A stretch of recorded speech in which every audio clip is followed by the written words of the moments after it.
Betson ni na Jericho Rosales at Janine Gutierrez. Pasabog, 4 na karakter sa BQ, abangan.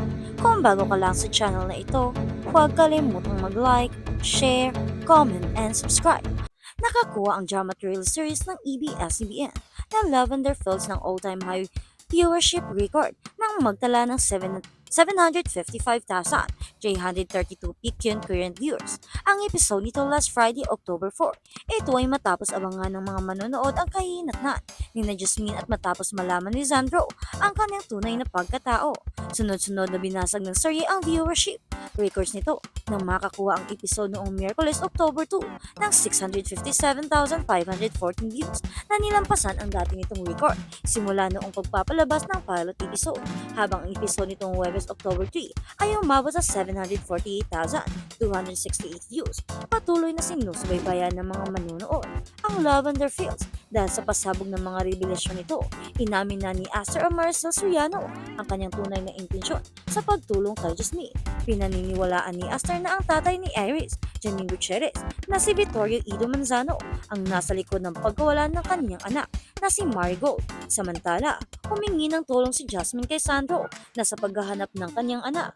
Ipinakita rin sa episode noong Biyernes ang pagbabalik ni Tyrone bilang si Jericho Rosales na nanatiling buhay at nakakulong lang pala, habang papalapit na si Zando sa pagkakakilanlan ng anak ni Jasmine sa pamamagitan ng isa pang DNA testing. Nananatili naman ang top series bilang top 10 TV shows ng Netflix PH, habang numero 1 pa rin ito sa mga pinakapanonood na palabas sa iWant TFC. Abangan ang mga pasabog na eksena sa Lavender Fields tuwing weeknights 8:45 p.m. sa iba't ibang kapamilya platforms. Anyway, napanood namin ang love scene ni na Jericho at Janine sa serye at in fairness, bigay na bigay ang kiss sa eksena na kung hindi kami nagkakamali ay first time niyang gumawa ng on-screen. Hindi bastos ang pagkakagawa sa kanilang intimate scene, pero siniguradong ramdam na ramdam ng mga nanonood ang pagmamahal nila sa isa't isa. Basta winner ang laplapan at batan, Betson ng magjowa.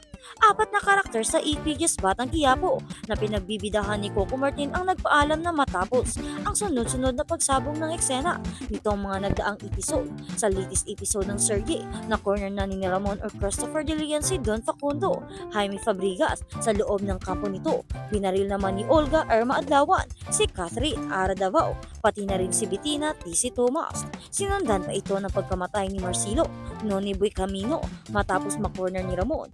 Babalikan kanila, maghihiganti ang mga kalaban mo, babalik sa sayo, kasakiman mo pagdating ng panahon.